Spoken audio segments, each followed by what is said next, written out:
Change a belief so much in instant. When I decide that this belief doesn't serve me anymore, I change it in an instant because I declare it.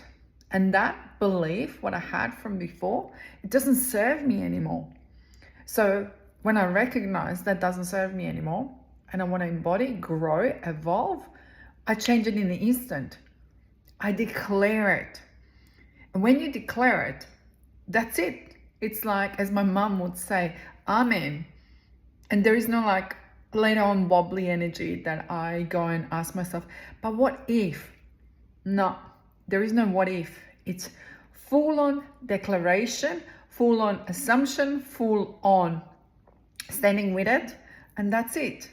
So when you declare that the story, let's go say it's about the money, the story, you can't have this. You are, let's go say in my case, a single mom, so you can't ever own a home. Like, that's not possible. How many people told me that when I was divorcing kids' dad and said, this is not possible for you. You cannot, forget about ever having it. And then you will say this, is this the true story? Or is that their projection where they want to keep you small, where they want to keep you because they're so afraid of it if you do grow? Majority of the times what I've seen in life is people are afraid of you if you're growing, if you're going, if you're achieving things. They're so afraid of it because they're doing nothing except talking and gossiping and criticizing and judgments of others.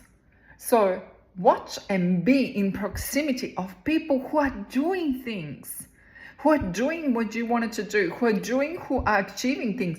Be with them because that coding, that energy is mirrored. You can watch, you can observe, and you can go and, I would say the word study, learn. That's why if you look at it up, so many people, they have got mentors. Why do they have got mentors? To tell them what their blind sides are. If we could have seen always our blind sides, we would have done things. Even the car has got blind sides. How many cameras our new cars have got to spot the blind sides so that we avoid the car accidents? Even if you're a good driver, did you ever had a car accident? Yeah, you did. Sometimes was it your fault? Was it someone else's fault? Was it so many things that it happened in the same time? And the accident happened. So I want you to see it. Can you change your beliefs? Yes, you can. Can you change your life? Yes, you can. So it is absolutely possible. When you make the decision, when you hold it to that decision as in certainty, that this is not your freaking story anymore. This is not what you are not relating anymore to it. That is the past and putting in a filing cabinet. And that's why I decided to run the 3-day challenge. I didn't do challenges for a very long time, at least, I have to double check it, but with hand on the heart, at least a couple of years. And I want you to start seeing it's never too late. You can change your life. Doesn't matter when you start, at this present moment, you can start changing your beliefs, your life. Because beliefs, what we believe into it, that's what your reality will be. That's what your reality will be. So I want you to see it, that we can change the reality. We can change, not just going into the hope, because hope is based on outside external validation. This is going to happen. I'm just going to hope. We don't hope. We walk firmly to the ground and say, I'm going to do it. And I will share this with you, a story. When the kid's dad said to me, he will come and collect the children when I'll be hungry and poor and be on the street, because I decided to divorce him. And he makes sure that economically I was in zero, not zero, minus with all the divorce, the courts, everything what he was doing. He made sure of that. But what that made of me is I could have crumbled with it, or I could have said, watch me, which I chose to say word watch me. I had no idea how I'm going to do it. And just to give you that story that you don't think she had help. In Australia, I have no family. Absolutely no family. I was by myself with 2 kids. I work with him in our business, what we had. And I had no job when I put the papers in for the divorce.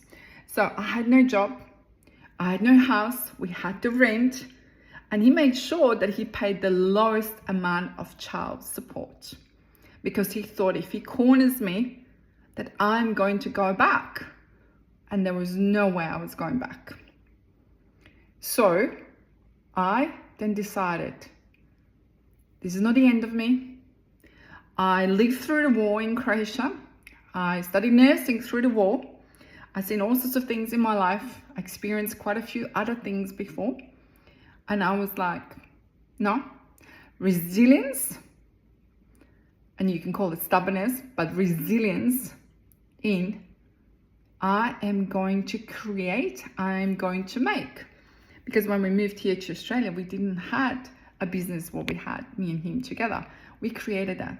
Even though his parents said to him so many times, just go and work in the office, just go and work in the office, don't worry about it, go and work in the office.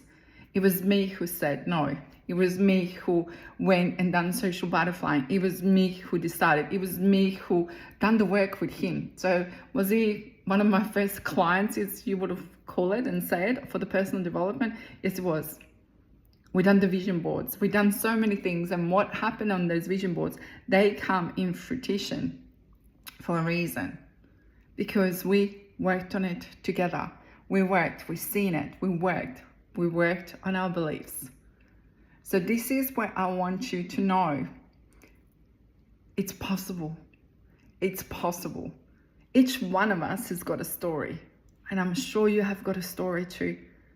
But that story can break you and create a new, or it can break you and keep you down. Which one you decide, the choice is yours.